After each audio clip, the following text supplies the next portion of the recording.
கர்த்தருடைய நாமம் மகிமைப்படுவதாக. இந்த தியானிக்கும் தியானமே என்ற ஒளிபரப்பின் மூலியமாக உங்களோடு நான் பேசுகிறதில் நான் மிகவும் மகிழ்ச்சி அடைகிறேன். இன்றைக்குண்டான தியானமான வசனம் நீதிமொழிகள் 28 அதிகாரம் 13வது வசனம். தன் பாவங்களை மறைக்கிறவன் வாழ்வடைய மாட்டான், அவைகளை அறிக்கை செய்து விட்டுவிடுகிறவனோ இரக்கம் பெறுவான். இந்த வசனத்தை நம்ம சற்று தியானிச்சு பார்த்தோம்னா, ஆண்டவருடைய வார்த்தைக்கும் ஆண்டவருடைய கற்பனைகளுக்கும் கட்டளைகளுக்கும் நம்ம மீறி நடந்தாலே அது பாவமான காரியங்கள் தான். ஆண்டவர் நம்மளை எப்படி வாழ சொல்கிறாரோ அது வேதத்தில் சொல்லப்படுது. அப்படி வாழும்படியாக தான் நம்மளுக்கு ஒவ்வொரு வார்த்தையும் ஆண்டவர் கற்றுக் கொடுத்து கொண்டு இருக்காரு.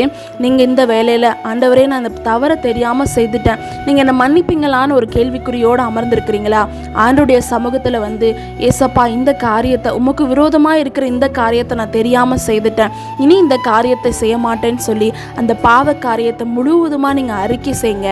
நீங்கள் அறிக்கை செய்யும் பொழுது இரக்கம் பெறுவீங்க. எப்படிப்பட்ட இரக்கத்தை பெறுவீங்கன்னா, ஆண்டவர் உங்களை மன்னிக்கிற தேவனாக இருக்காரு. உங்களுடைய வாழ்க்கையில் ஒரு புது லைஃபை தரப்போகிற தேவனாக இருக்காது. நான் இவ்வளோ பெரிய தவறு பண்ணிட்டேனே, பெரிய தவறு பண்ணிட்டேனே அப்படின்னு நீங்கள் நினச்சி கொண்டு இருக்கிறீங்களா? இந்த வேளையில் ஆண்டவர் சொல்கிறாரு, எப்பேற்பட்ட தவறு செய்தாலும் ஒரு மன்னிப்பு கேளுங்க. ஆண்டவர்கிட்ட வந்து, ஆண்டவரே இனி இந்த பாவ காரியத்தில் நான் செயல்படக்கூடாது, இந்த பாவ காரியத்தை நான் பார்க்கக்கூடாது, என்னை பரிசுத்தமாக மாற்றுங்க அப்படின்னு சொல்லி நீங்கள் கேளுங்க. ஆண்டவர் பரிசுத்தமாக உங்களை மாற்றுறது மாத்திரம் இல்லாமல் அநேகருக்கு முன்பாக உங்களை ஒரு சாட்சியுள்ள வாழ்க்கையாக வாழ வைப்பார். ஆண்டவர் மேலே முழு விசுவாசமாக நம்பிக்கையோடு இருங்க.